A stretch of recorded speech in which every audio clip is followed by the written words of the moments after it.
Conocer los requisitos para participar es el primer paso que debemos dar siempre. No podemos lanzarnos a participar y ofertar sin saber cuáles son los requisitos que exigirán las entidades estatales en las diferentes convocatorias para poder participar. En este video te voy a contar uno de los requisitos que exigen las entidades estatales en las diferentes convocatorias. Capacidad financiera. ¿Qué es la capacidad financiera? La capacidad financiera es un requisito habilitante que tiene como propósito medir la solvencia del oferente y del futuro contratista.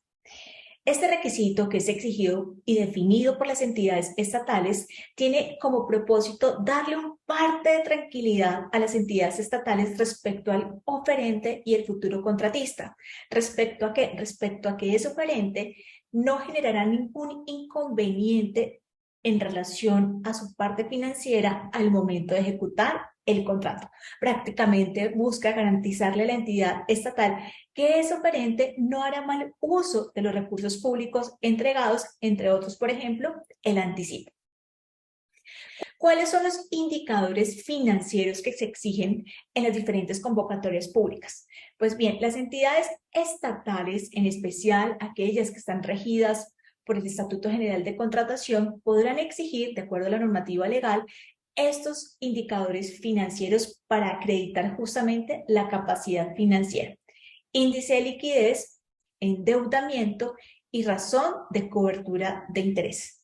Es muy importante mencionar que estos índices o indicadores de la capacidad financiera no son los únicos. Existen otros adicionales que, dependiendo del objeto a contratar, de la complejidad del proceso de contratación e incluso de las características del objeto a contratar, pueden ser exigidos por las entidades estatales.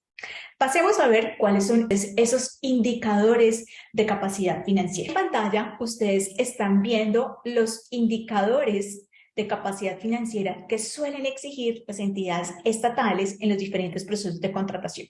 Liquidez, endeudamiento y razón de cobertura de interés.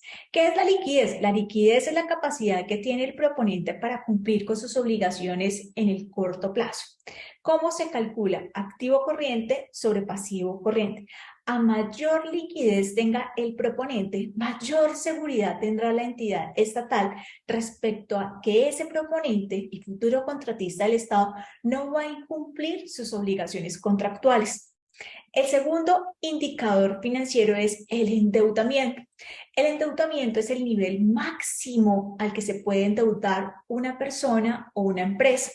¿Cuál es el grado de endeudamiento respecto a esa empresa? ¿Cómo se calcula?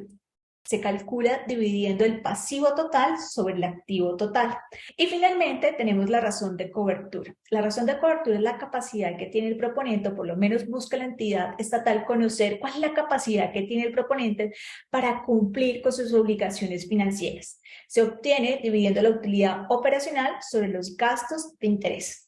Entonces, como mencionaba, las entidades estatales pueden exigir estos índices financieros, pero también otros índices que permitan a la entidad asegurar que el proponente tiene la solvencia económica para ejecutar ese contrato. Si te interesa, en mi página web, en la sección de recursos, tengo un recurso muy práctico y muy fácil que te ayudará a calcular los índices financieros, no solamente de la persona natural, sino también del consorcio. Está en la sección de recursos. Debajo de este video te voy a dejar el enlace para que, siguiendo el paso a paso, tú puedas obtener este recurso.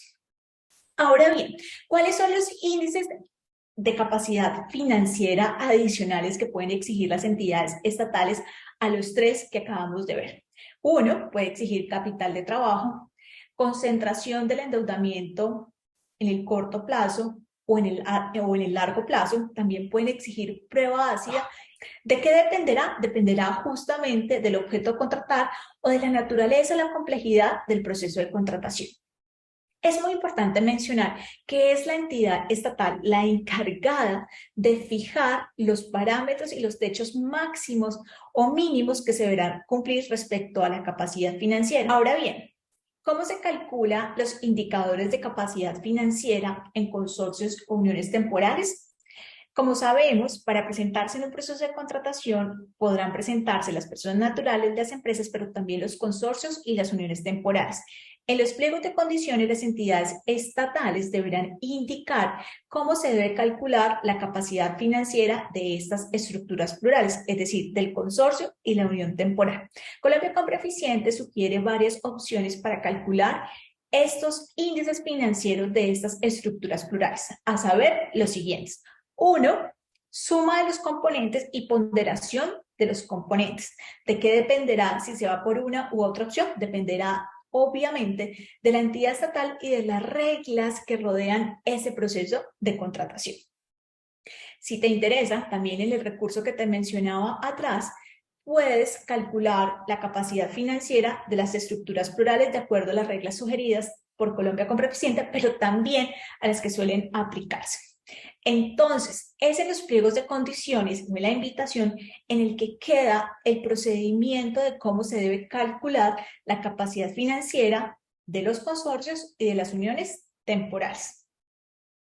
Espero que este video haya sido de toda tu utilidad y que además te lleve al siguiente nivel. Te veo en los próximos videos.